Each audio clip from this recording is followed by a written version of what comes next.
All right, so in my recently uploaded video, I've just shared ideas on some of the mistakes most international students make in this country.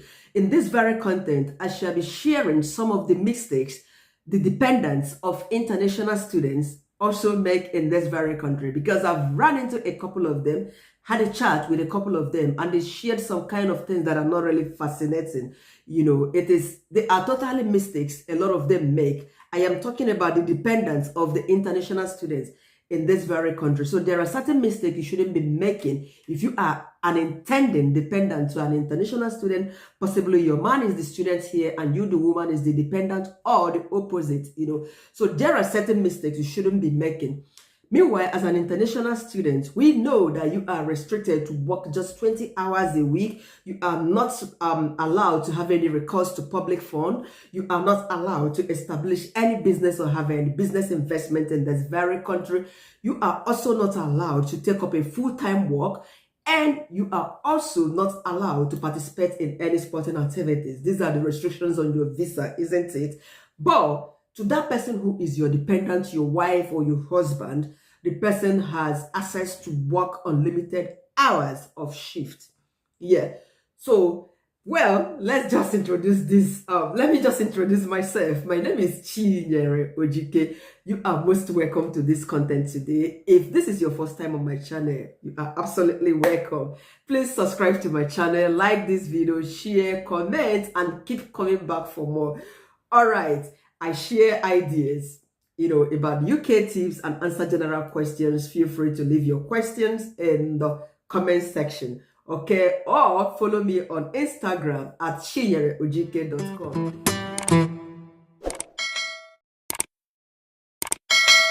All right, so these are some of the mistakes most of the dependents of international students make in this very country. Taking up 0-hour employment. This is having to work for an agency all through their stay in this country is something that is not great. Yes, we all know on the first arrival into this country, possibly you arrive with your spouse here.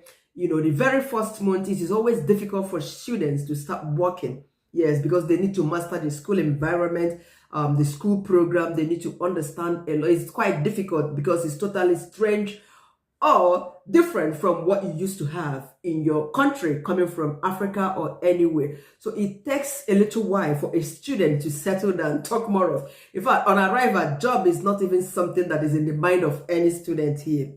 I tell you the truth. I had same experience, But you, the dependent, can start looking for a job, even when you are still trying to find your feet on the ground in this country. By the time you spend money paying for hotel, paying for this, you would be eager to get that job for your family. So on arriving here, getting zero contract job, which is the agency job, it is the most readily available for international students and their dependents, But then this does not really count. 0-hour contracts, working for 1, 2, 3 agencies, 100 hours a week for you as a dependent of an international student doesn't really count. Because you are not going to be staying in the student accommodation forever. Yes, someday you're going to move from the student accommodation to the regular accommodations on the street or in the local where you are staying. You need to show that you have a permanent job for any landlord to give you accommodation. They need to ensure that you have a steady income, because with a 0-hour contract, they call it 0-hour contract, that's agency shift, because it doesn't really count. They don't see it as someone who has a permanent job. When they look at your credit history, they will see that, your income is not steady. Me, I am a dependent, but then I get paid at a certain date each month. So at the 10th of every month, this money comes into my account. So if I am to get a house here, presenting that, the landlord or anybody giving me an accommodation will be certain that, this person is working. You are gainfully employed. That money, there is a steady flow of money into my account every month. I am a dependent doing a permanent job, even though it's just 2 times in a week, but that means a lot.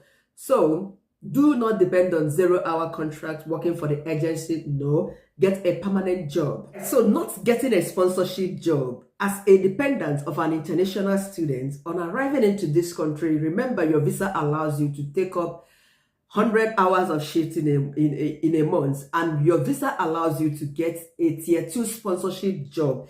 But most of the dependents of this international student, they feel comfortable working for agencies, just like the one that approached me recently. They didn't even know that tier 2 sponsorship job exists for her as a dependent. That was really, really bad. And I met this person with the husband. Both of them, they were not aware. And they are already here. They came in March. This is June. So they didn't know about this.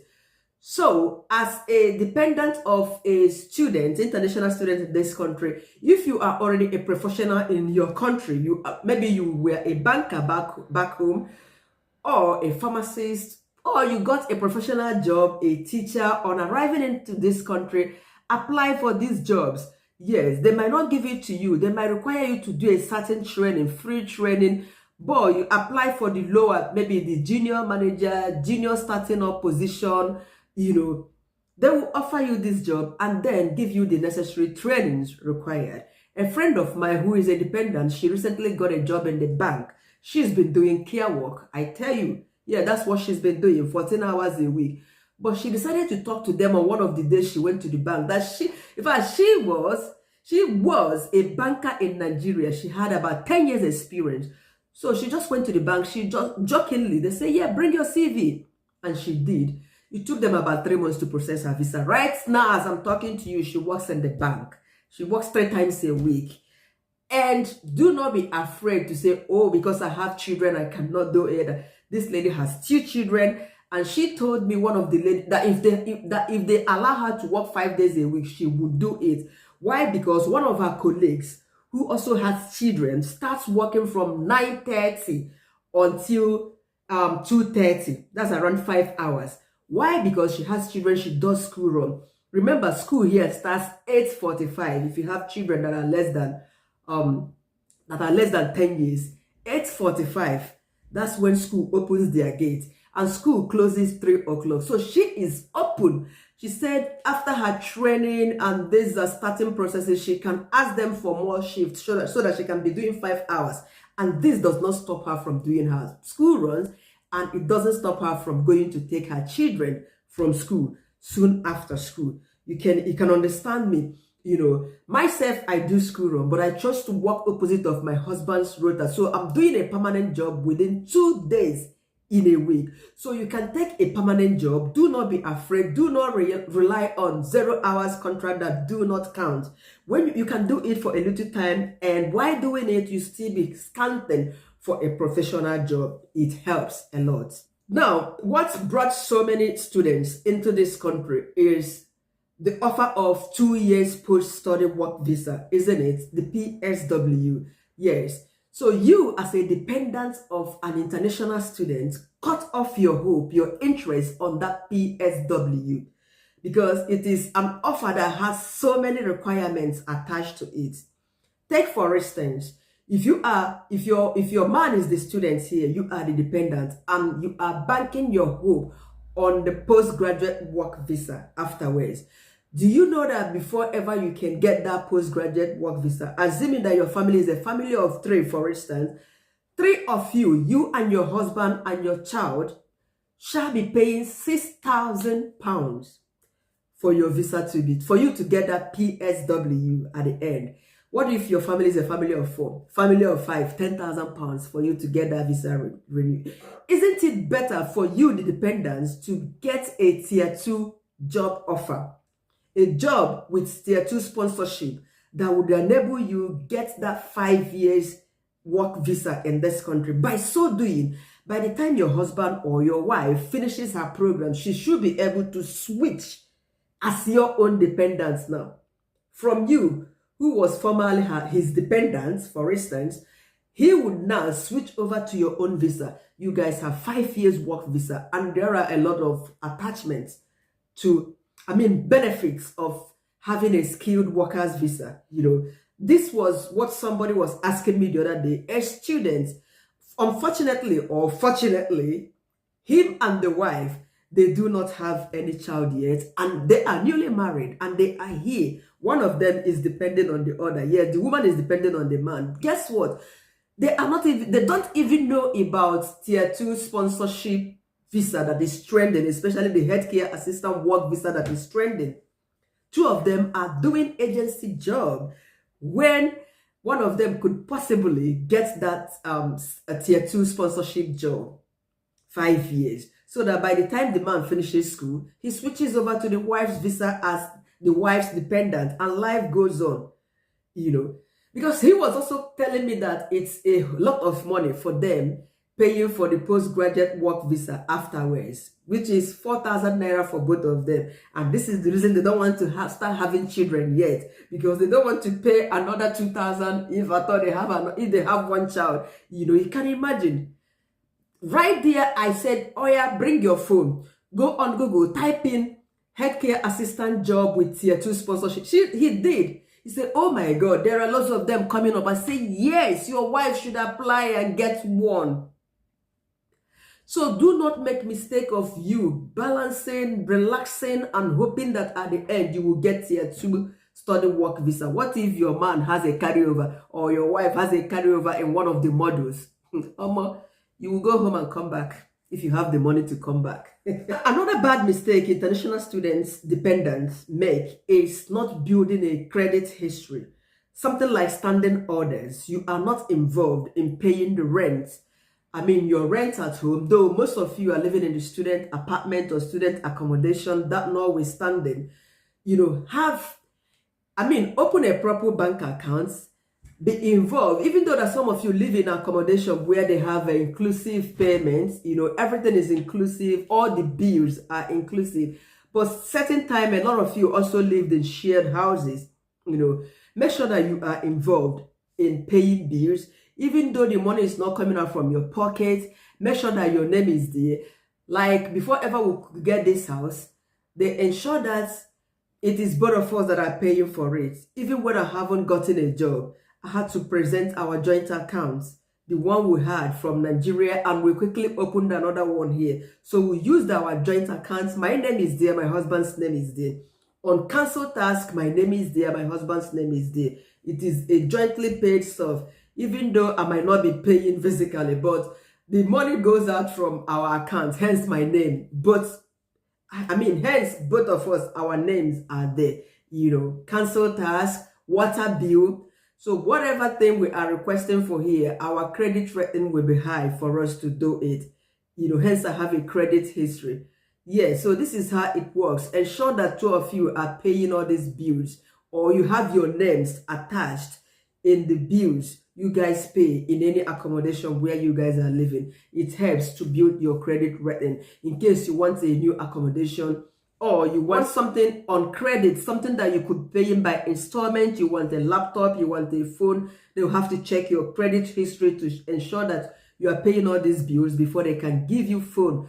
Even if you want iPhone 100, go there, they will give it to you, and you start paying by installments. But before ever they, even TV, whatever you want, but before ever they give you this, honestly, they have to ensure that you have a good credit history. Another baddest mistake the dependents of international students make is not going for, they pay for head surcharge. Before ever you come in here, you pay something they call head surcharge. Unfortunately, a lot of you, your wives, your husbands, they are so, I don't know, should I say, I don't care attitude. I don't know if they are scared. They are not going to ask you for another money. Go for checkups here. Use that money you have paid for. You paid for head surcharge in the process of paying for your, your school, your tuition fee in this country.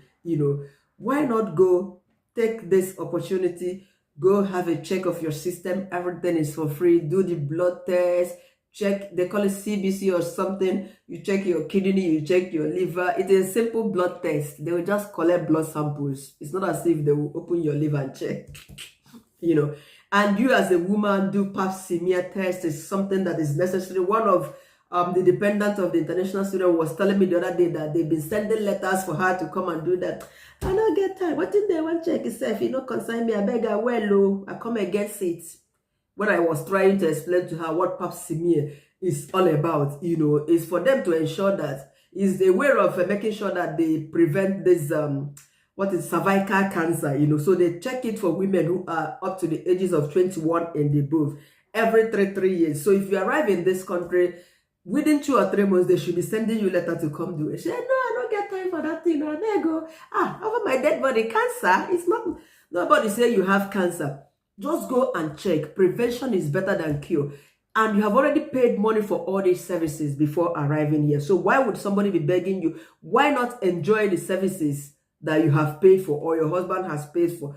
Go for all this checkup. Have your children checked. Have yourself checked. Have a GP. Register with a GP. Don't make that mistake of relaxing and casting and biting and saying it's not, I'm against it. It's not my portion. Whose portion it is? All those people that have cancer and have all these sicknesses, did they claim, did they kneel down and pray, God, I want to fall sick? God, I want to die before the sickness catch them? No. This is not somewhere in Africa where everybody kabash, All right, guys, I think this is the end of this video. Thank you so much for clicking to watch. Remember, if you are a student looking for an accommodation, use the link I'll be leaving in the description. Check Amber Student Platform. Yes, they can get you accommodation.